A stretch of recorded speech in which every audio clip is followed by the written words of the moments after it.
A few days ago, I talked about how GeorgeNotFound was getting accusations against him by a streamer called KatieBugs. She claimed that he had been inappropriate with her and that he and Dream gave her alcohol and that George got with her when she didn't want to. Well, GeorgeNotFound has just responded and I watched the full stream, so here's everything you need to know from his side of the story.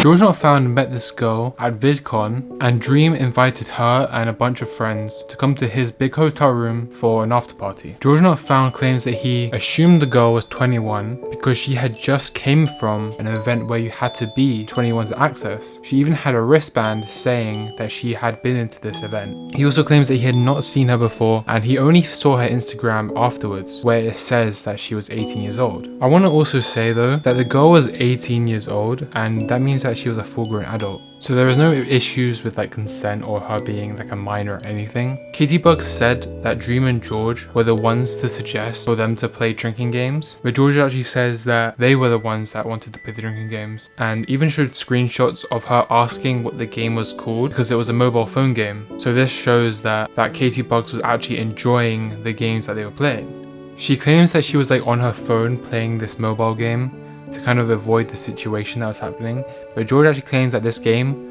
was something that they were doing as a group activity. Everyone was getting in on it. In fact, he actually showed screenshots of them sending messages about the game to each other after the night, even days after, saying, wow, I got this high score. And she said while she was playing this game, George would like poke her or tickle her while she was playing it so that she would mess up. It was obviously just kind of flirty teasing, and it's kind of clear even in her video that this is kind of the case of what it is, and it seems very believable that that was just the case. But I think the worst thing that she claimed was the inappropriate touching under her shirt. So from George's side of the story, they were cuddling on the couch for like an hour and he slowly, progressively moved his arm to her waist, to slowly under her shirt, and did not touch or grope her in any crazy inappropriate areas, and she was very responsive to it. And even in her response, she doesn't claim that he like groped her, but it's clear that she's just kind of wording it in the worst way possible for him by basically telling the truth but sprinkling lies on top of it. This situation kind of made me think because it was kind of a bad exposed video on GeorgeNotFound. In my last video, I tried to stay like kind of neutral just to like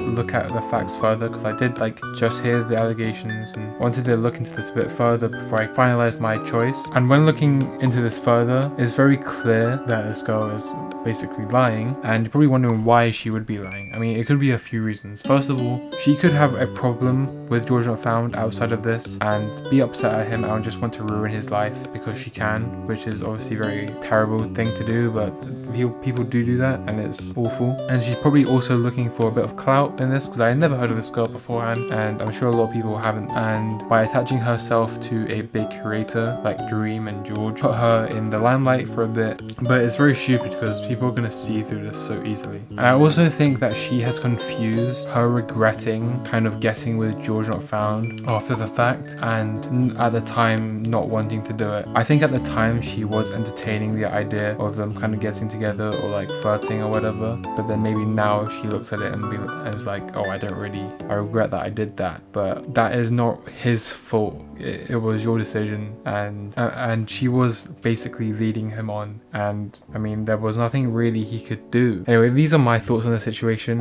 I'm only defending GeorgeNotFound even though I'm not like a fan of him or really like his content at all. I think it's important for me, even when I'm not a fan of someone or like even like the person, I have to still defend them when they're getting blatantly lied about like this. Anyway, what are your thoughts on the situation? I'm probably not going to talk about this anymore, but yeah, bye.